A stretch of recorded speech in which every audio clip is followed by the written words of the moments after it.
Eu tenho a honra de ser presidente do conselho de uma fundação de ciência e tecnologia, cuja sede é aqui no Recife, lá na ilha do Recife, então lá no Porto Digital.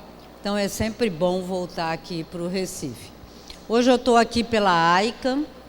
A ICANN é a organização que gere a internet pelo mundo afora, né?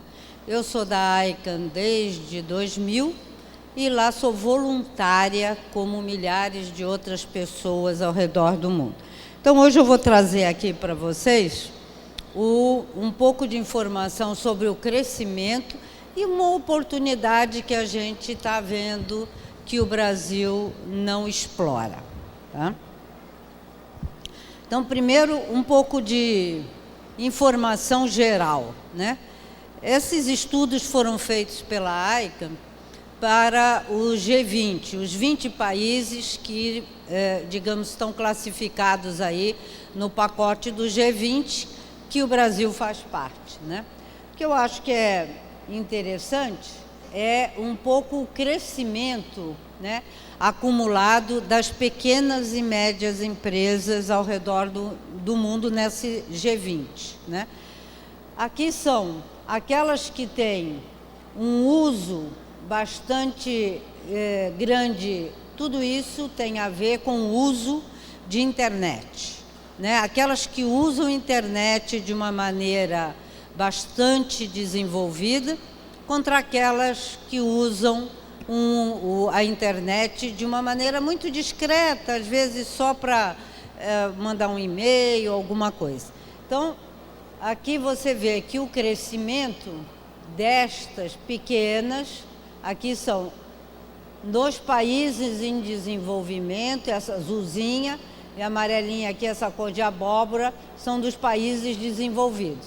Então, essa aqui cresceu basicamente 8% nos desenvolvidos e 18% nesses últimos anos. Isso aqui é um estudo que começa lá de 2011 para cá.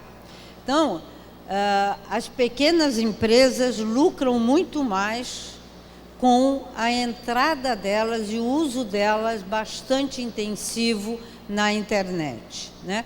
Não apenas na questão de planejamento, na questão de busca e informação, de negociação, tipo CRMs, mesmo que simplificados com os clientes, enfim, essa é uma das medidas. Aqui é uma outra medida também interessante, que é as pequenas e as médias dentro da mesma questão, o quanto elas se diferenciam. Quem usa mais é essa amarelinha aqui, quem usa menos, empresa pequena que usa menos internet, está aqui no azul. Há uma diferença de mercado, ó, a China, como isso vem de 2011 a 2013, a China já usava bastante, quer dizer, ela já entrou no mercado com muito uso de internet, então a diferença dela é pouca. O México, por exemplo, que não usava quase nada, olha o diferencial dela, quase 20% de diferença entre as que usam bastante e as que usam pouco internet. E aqui no Brasil também tem um número significativo, que é praticamente 11%, 12%, de diferença da rentabilidade dessas empresas quando elas usam bastante internet, quando elas usam pouco a internet, né? Esses documentos vão ficar todos aí disponíveis, de modo que vocês vão poder depois usar para falar com seus clientes também, né? A mesma forma é a questão de entrada no comércio eletrônico e no comércio internacional, né? À medida que elas usam mais oportunidade dentro da internet, elas têm chance não só de ser conhecidas, e aí vai, quanto mais ela usa, né, ela vai tendo uma expectativa importante, mesmo mundial, aqui no seu país, aqui na sua região, aqui na própria cidade. quanto mais ela usa a internet, a pequena empresa, mais ela ganha visibilidade e lucratividade no comércio. Tá? Então, depois, durante toda essa minha apresentação aqui, a minha ideia é mostrar para vocês duas coisas. Uma é, por que participar da AICA? Por que tem algum sentido isso? Segundo, quais são as novidades que nós temos no mercado que pode adicionar valor ao negócio de um ISP?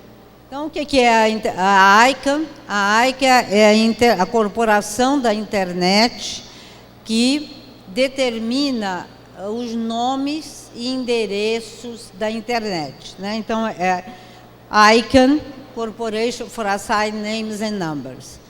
O que ela é, na verdade? Uma ONG.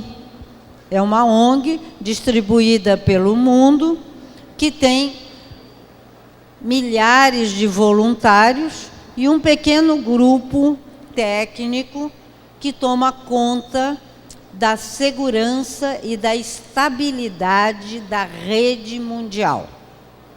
Então, muita gente pensa, ué, como é que essa rede fala entre si por aí afora, né?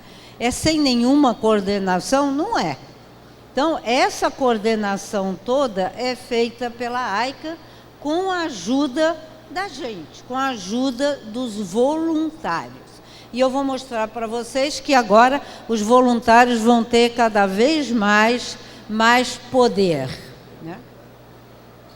Então, o que ela faz? Toma conta dos nomes, ICANN.org, ou no IPv4, aquele número, ou no IPv6, como todo mundo já está acostumado aqui a conversar sobre isso, né?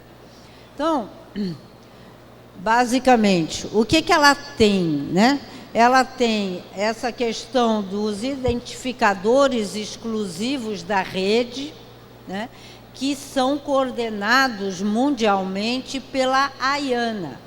A AIANA, então, faz parte da AICA, é uma, digamos, uma divisão quase autônoma da AICA, mas que tem essa comunidade toda trabalhando junto e que ela tem as funções de garantir a segurança e a estabilidade da rede.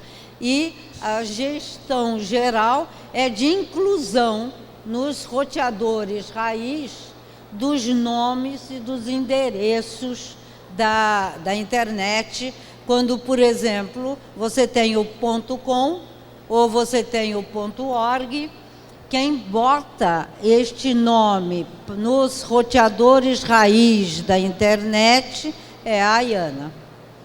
Enfim, isso tudo é uma gestão mundial.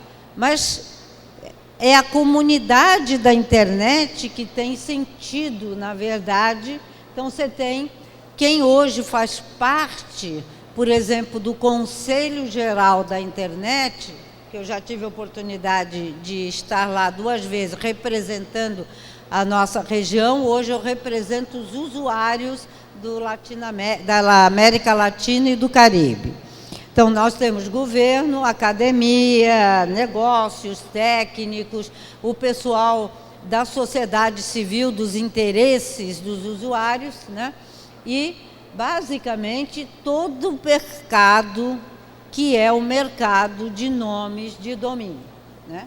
Que é esse mercado que vocês participam, mas não exploram adequadamente, na nossa opinião, né? Então, a internet funciona assim, né? A partir lá do usuário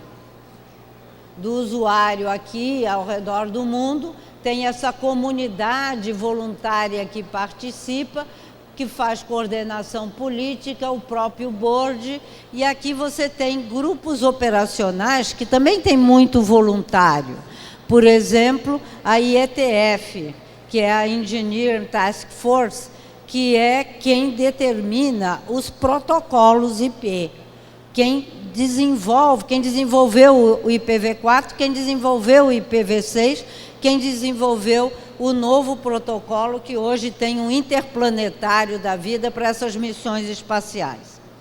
Enfim, essa é todo este grupo, e tem gente legal se preocupando com conformidade, transparência, etc. E o que aconteceu em 2012? Foi criado novos nomes de domínio. Até então a gente tinha aí aqueles nomes de domínio bem conhecidos, .com, .net, .info, .org, e todos os nomes de domínio dos países que seguem a regra das Nações Unidas. Todo país tem direito a ter 2 letras no seu nome. Primeiro se começou com o que a gente chama dos internacionais. O que é isso?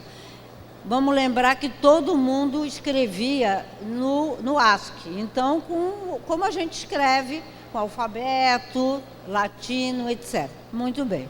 Só que a gente esquece que tem bilhões de pessoas que usam outro alfabeto.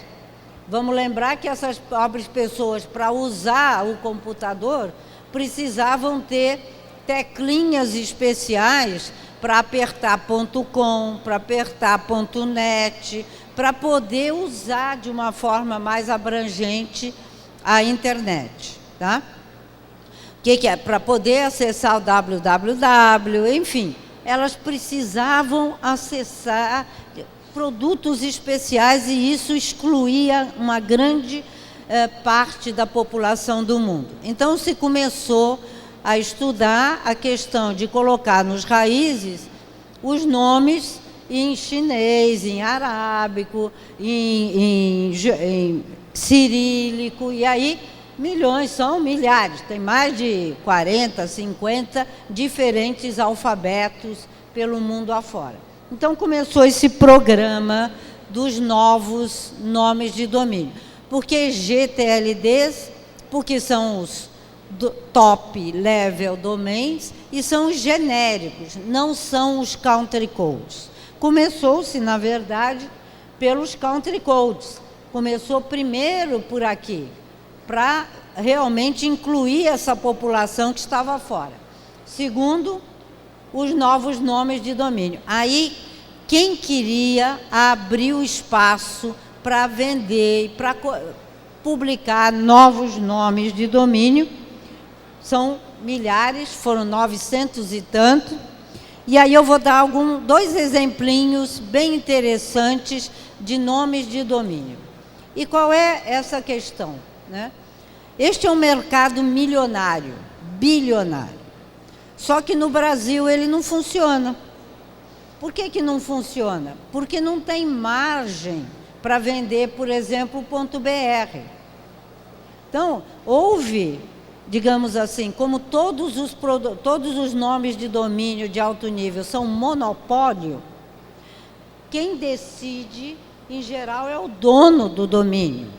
Só que há uma regra, que eu vou mostrar aqui depois, que tem uma cadeia para a venda desses nomes.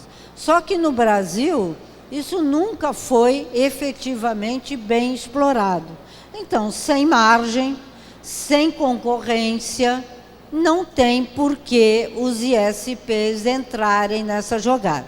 Só que eles estão perdendo uma enorme oportunidade de fazer dinheiro, né?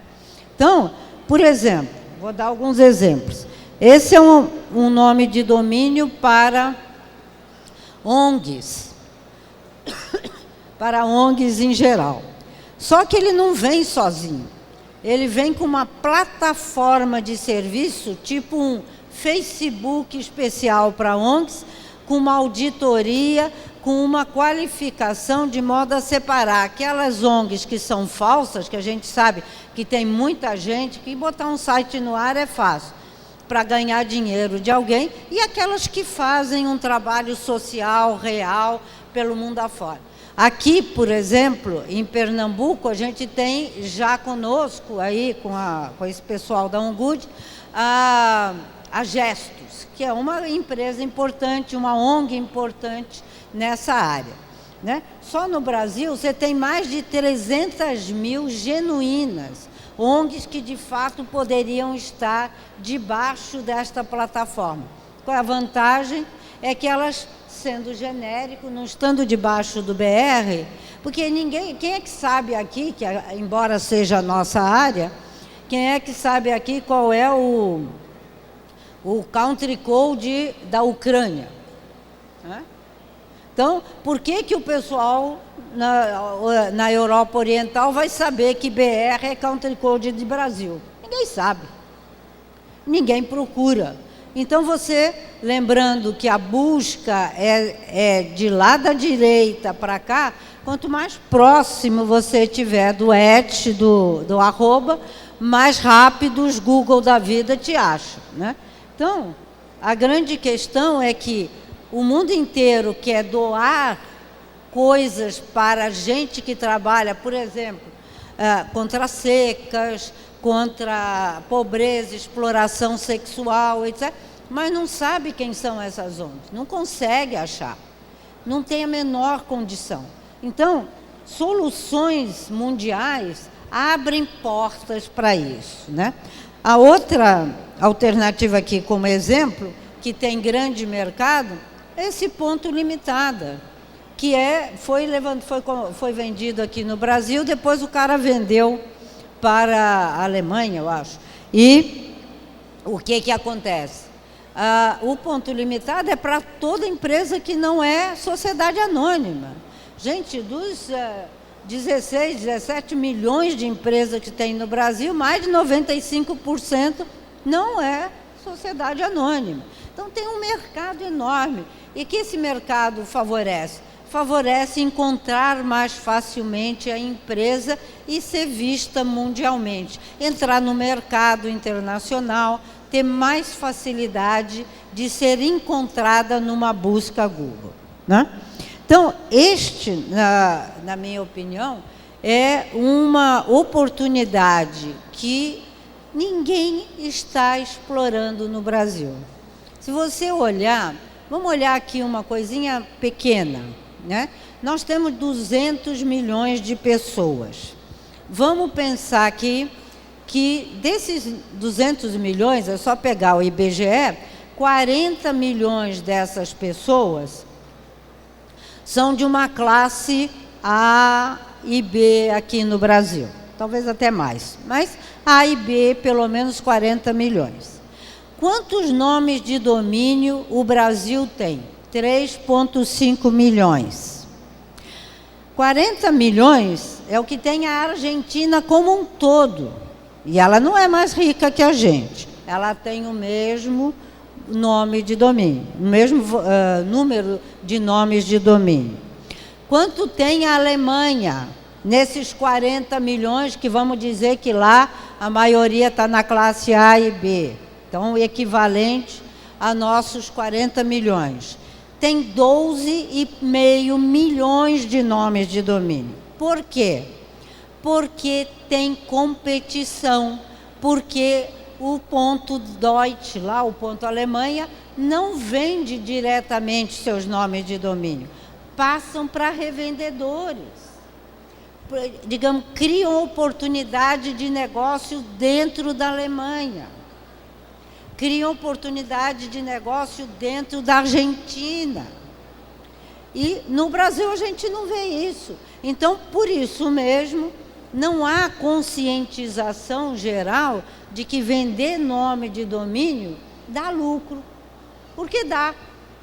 Se a gente olhar o dono da .com, dono da .net, dono da .org, são milionários. Então, gente, é preciso abrir os olhos. Ano passado eu já falei naquele evento lá em São Paulo, de uma associação da Abrint. Gente, é preciso abrir os olhos. Tem oportunidade de negócio, tem gente precisando ter novidade. Vê esse negócio das ONGs, tem 1000 oportunidades. As ONGs aqui são muito... Imagina, você vende um nome para a ONG junto com o serviço. Você já vende uma conexão para ela, vende o serviço, agrega valor, monta para ela a plataforma, tudo isso é adicional de grana no momento de crise, né? E o pessoal não pensa seriamente nisso, né? Mas depois, quem quiser, pode me procurar ali na ICANN, tem um bootzinho aqui, um standzinho pequenininho da ICANN, eu vou estar lá, posso explicar com mais detalhes o processo todo. Mas a indústria de nomes de domínio, ela foi pensada em ter toda esta estrutura. E aqui, né, os ISPs têm um lugar. E eles existem de monte. Vocês acham que o GoDaddy, a Enon, a Tucaus, essa gente cresceu fazendo o quê? Vendendo nome de domínio no mundo inteiro. É isso que eles cresceram. E são monstros. Porque tiveram oportunidade. Por quê? O que acontece? Os donos dos domínios de alto nível, como eu disse, são monopólio. Então, as leis antitrust, como a gente tem aqui o CAD, inclusive, não permite que haja monopólio explorando um determinado mercado.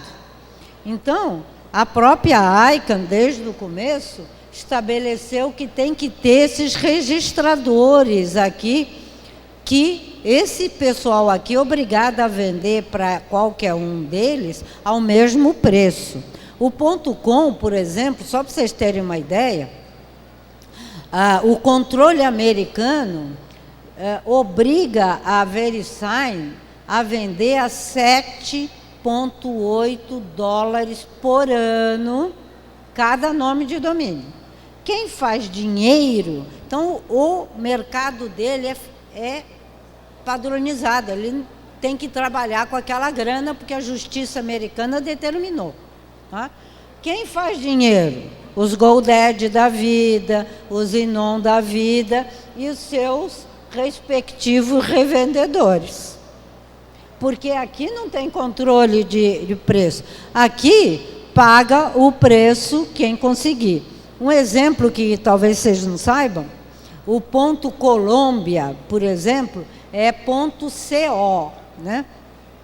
E CO é o mesmo que .com, que comercial, né, corporation, na Inglaterra, no Japão. E aí o governo da Colômbia achou que eles deviam, então, se comportar não mais como um country code vendendo dentro do país. Ele falou assim, não, vou assinar um acordo que eu sou genérico. Eu vou vender para fora. E o primeiro grande nome que eles venderam por o registrar que estava associado com eles, vendeu por $1 milhão de dólares por um banco inglês. Por quê? O que os novos nomes de domínio ajudam? Muita gente por aí, eu, por exemplo, eu tenho uma empresa que chama Polo. Ora, é um nome muito comum, eu não posso ter marca, não posso ter nada disso. Muito bem, mas ela já tem mais de 30 anos. Então, eu nunca consegui o .com, polo.com.br ou .com ou qualquer coisa. Então, você tem que inventar, né? Você tem que inventar um nome. Ninguém gosta de ter pensado no nome, trabalhar com o nome e o nome que aparece na internet é outro que ninguém vai lembrar, né? Então, hoje, o que eu consegui? Logo que lançou esse limitada, eu tenho Wanda@polo.limitada. E aí, para mim, ficou muito mais fácil. Agora eu estou na internet com as coisas que eu quero, com o meu nome, com o nome que tem, etc. No .ong, por exemplo, o .org já avacalhou definitivamente. O meu e-mail é wanda@scartesini.org. Eu sou org? Em alguns aspectos até sou, porque eu sou voluntária, mas não tem sentido, não era para isso. Mas pela falta de espaço para nome, todo mundo foi vendendo qualquer coisa, porque hoje nós temos aí uns 250 milhões de nomes de domínio pelo mundo afora, né? Então, esta é a minha primeira questão que eu gostaria de fazer vocês prestarem atenção. E como outro colega falou, né, tudo isso aqui tem uma base legal por trás. Tem vários acordos, vários contratos. Então, os registros têm contratos, os registrados têm contrato, os provedores de serviço para esses registradores têm contrato, e os ISPs, como vocês sabem, também têm contratos, né? Então, só que, em todos os casos, vocês têm contratos com vários provedores de serviço, mas praticamente não exploram a oportunidade de vender nomes de domínio, né? E aí eu queria falar um pouquinho mais, rapidinho, só porque é um negócio de participação. Porque cada vez mais, os Estados Unidos, não sei se vocês lembram, em 2011, quando houve aquele ataque, a internet ficou um pouco devagar. Como vocês sabem, quanto mais próximos estão os root servers dos centros de maior tráfego, mais rápida é a velocidade da rede. Então, quando houve aquele ataque, teve que deslocar de dentro do Pentágono um dos principais servidores raiz. Então, é óbvio que esta operação reduziu a velocidade. Aí todo mundo começou a pensar, isso aí foi os Estados Unidos, estão controlando e-mail por e-mail, como se fosse possível controlar e-mail por e-mail a comunicação mundial. Mas tem muito louco e muito político interessado em que isso seja verdade, e houve muita pressão durante esses anos, até que em 2014 os Estados Unidos, então, abriu mão de ter um controle da internet. Qual era esse controle? A AIANA mandava para o Departamento de Comércio americano a informação por e-mail de que ia botar no root server aquele país ou aquele nome. E aí recebia um sim. Nunca houve um não. Não houve não para o Irã, não houve não para Cuba, não houve não para o Afeganistão. Era só um procedimento de rotina. Mas esse procedimento, então, saiu. Para sair, os Estados Unidos fizeram a seguinte proposta: nós queremos a comunidade mundial tomando conta da internet para seu próprio uso. Mas isso precisa ser de uma forma estruturada e para não se perder nem a estabilidade, nem a segurança da rede.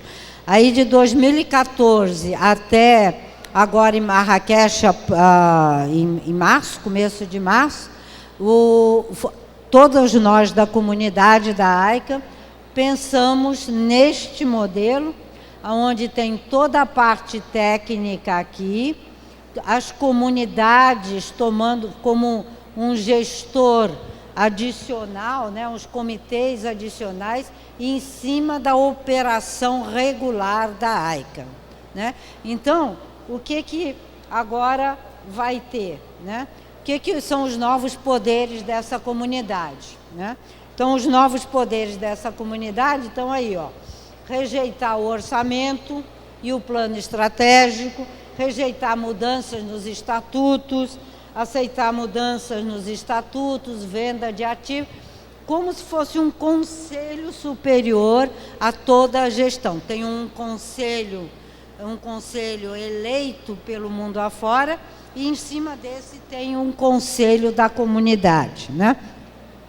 Que pode, inclusive, remover os membros, qualquer membro que naquele conselho, qualquer membro que não estiver fazendo a coisa direita, pode ter um conselho, uma decisão de remover o conselho todo, se ele estiver fazendo alguma coisa que não se acha conveniente. O Brasil está vivendo um processo parecido, né?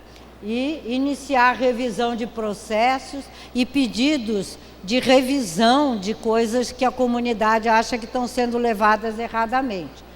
Assim como rejeitar, isso é muito importante, decisões do Conselho para mudar qualquer coisa nas funções da IANA. Por quê? Porque exatamente aí reside a segurança e a estabilidade da rede.